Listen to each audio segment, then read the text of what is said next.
જોતા રહો મનપાનો મહાસંગ્રામ સ્થાનિક સ્વરાજ્ય ચૂંટણી 2026 માત્ર કર્તવ્ય ગુજરાત ન્યૂઝ પર। મનપાના મહાસંગ્રામમાં હાલ આપણે પહોંચ્યા છે વોર્ડ નંબર 9 રાંદેર જહાંગીરપુરા પાલનપુર વિસ્તાર છે ત્યાં પહોંચ્યા છે અને હાલ આપણી સાથે ઉપસ્થિત છે વોર્ડ નંબર 9 ની કોંગ્રેસની પેનલ છે। કોંગ્રેસની પેનલમાં 4 ઉમેદવારો આપણી સાથે છે। આપણે એમના મંતવ્ય જાણીએ અને જાણીએ કે શું એવું કહેવા માંગે છે, એમના પ્રચારના મુદ્દા કયા છે અને તેઓ પ્રચાર માટે જઈ રહ્યા છે, પ્રજાનો કેટલો રિસ્પોન્સ છે। સૌપ્રથમ આપણે એમનો પરિચય મેળવી લઈએ। જી આ પરિચય ત્રણે ચારે। હું રાંદેર વોર્ડ નંબર 9 કોંગ્રેસનો ભારતીય રાષ્ટ્રીય કોંગ્રેસનો ઉમેદવાર છે। મારી સાથે રિટાયર્ડ પ્રિન્સિપલ સુભાષભાઈ પટેલ છે, એમની સાથે અમારા એડવોકેટ એવા ભાવનાબેન છે અને સામાજિક કાર્યકર્તા એવા છાયાબેન પટેલ અમારા પેનલની અંદર ભારતીય રાષ્ટ્રીય કોંગ્રેસના ઉમેદવાર તરીકે છે। ખાસ કરીને થોડી વાત કરવામાં આવે, શિક્ષિત પેનલ દેખાય છે તમારી, તમે ટીચર છો, નિવૃત્ત શિક્ષક છે વગેરે વગેરે, પણ જ્યારે પ્રજાના કામોની વાત આવે ત્યારે તમારે શાળામાંથી બહાર આવવું પડે, ફિલ્ડ પર જવું પડે।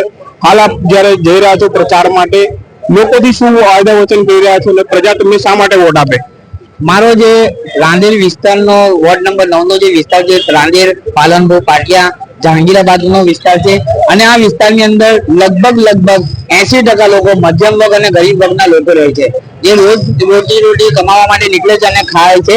બાકી મોંઘવારીનો જે મુદ્દો છે એ કેન્દ્ર સરકારનો મુદ્દો છે।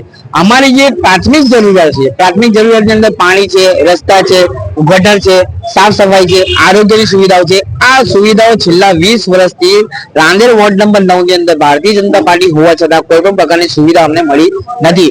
લોકો ત્રાહીમામ પોકારી ઉઠ્યા છે। પાણીનો જે મુદ્દો છે હાલમાં તમે જોઈ શકો છો, વારે ઘડીએ એવો મુદ્દો આવે છે કે ગટરયુક્ત પાણી પીવા માટે અમારા વિસ્તારના લોકો મજબૂર થયા છે। છેલ્લા 2 વર્ષથી ગટરયુક્ત પાણી આવે છે અને એ ગટરયુક્ત પાણીની સુવિધા ખોટી રીતે લોકોને પીવા માટે મજબૂર કરવામાં આવી રહ્યા છે। તાપીના તટે વસેલું છે આ રાંદેર ગામ અને એક સમયે જે છે સૌથી મોટું સુરત મહાનગરપાલિકા પણ પહેલા પણ રાંદેરની જે શરૂઆત થઈ હતી એક રીતે ત્યાંની લોકલ પાલિકાથી। આપણી સાથે બીજા ઉમેદવાર જોડાયા છે। કાકા આપણો પરિચય શું કહેશો?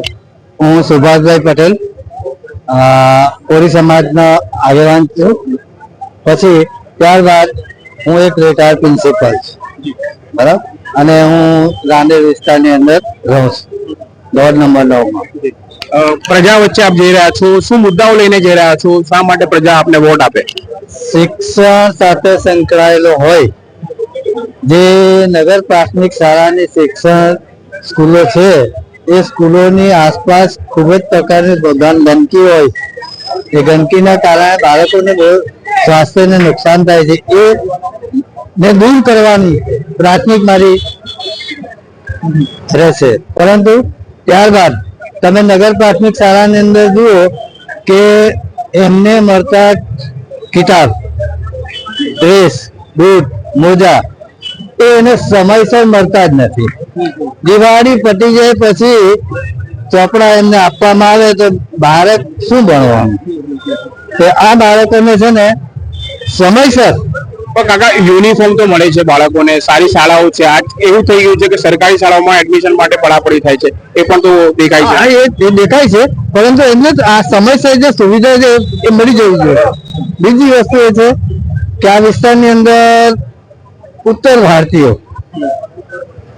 ઘણા બધા વિસ્તારમાં આ વિસ્તારની અંદર રહે છે, પરંતુ અને એવો રોજી કે લારી ગલ્લા કે મધ્યમ પરિવારના છે, એમના માટે જો કોઈ માતૃભાષાનું શિક્ષણ જોઈતું હોય, કારણ કે માતૃભાષામાં શિક્ષણ મળતું હોય ને તો સૌથી બાળક વહેલું શીખે, એટલે એમના માટે એક સુમન શાળા હિન્દી માધ્યમની 12 ધોરણથી લઈને 11-12 સાયન્સ સુધીની મંજૂરી કરાવવાની હું ખાતરી આપું છું। નિવૃત્ત શિક્ષક છે અને તેઓ શિક્ષણ ક્ષેત્રે વધુ પ્રાધાન્ય આપવા માંગે છે એવું કહ્યું છે। આપણી સાથે બીજા એક ઉમેદવાર છે, એમનો પરિચય મેળવીએ। તેઓ વ્યવસાય વકીલ છે। જી બેન, આપનો પરિચય?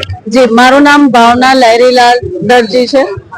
પ્લસ બીજું કે હું વ્યવસાયથી વકીલાતનો વ્યવસાય કરું છું, એટલે હું ફંડામેન્ટલ્સ રાઇટ પર વધારે ધ્યાન આપું છું, કારણ કે બેઝિક જે સુવિધાઓ છે જે નાગરિકોને મળવી જોઈએ, રોડ, રસ્તા, પાણી, જે લોકોના ફંડામેન્ટલ રાઇટમાં એ લોકોને પાણી ગંદુ મળવું એટલે તમારા આરોગ્ય ને તમારા જે મૂળભૂત અધિકારો છે એનું દેખીતી રીતે હનન થઈ રહ્યું છે।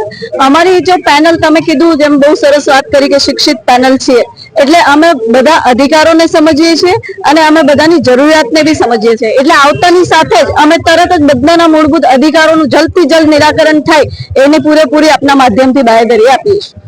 શિક્ષિત પેનલ છે, ભણેલા સાથે ગણેલા હોવું પણ જરૂરી છે. આપને શું લાગે છે, આ ફિલ્ડ પર નીકળી શકશો? આપનો જે સમય છે તે હવે જનસેવા માટે આપવા માટે આપ કેટલા કટિબદ્ધ છો? લોકોને કઈ રીતે અપીલ કરી રહ્યા છો કે આપને મત આપે? આપના પરિચય સાથે.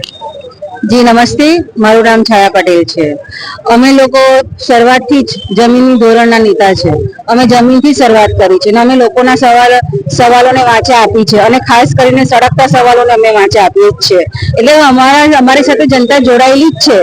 એટલે અમારે જનતા સુધી પહોંચવા માટે અમારો સમયનો કોઈ અભાવ નથી. અમારી પાસે સમય બી ભરપૂર છે અને જનતા અમને જાણે જ છે કે અમે જનતાની સેવા માટે આજથી ને 15 વર્ષથી અમે જોડાયા છે જનતાની સાથે અને આ કામ જનતાના કામ અમે કરીએ જ છે. એટલે જનતા અમારી સાથે સંપર્કમાં જ છે જ.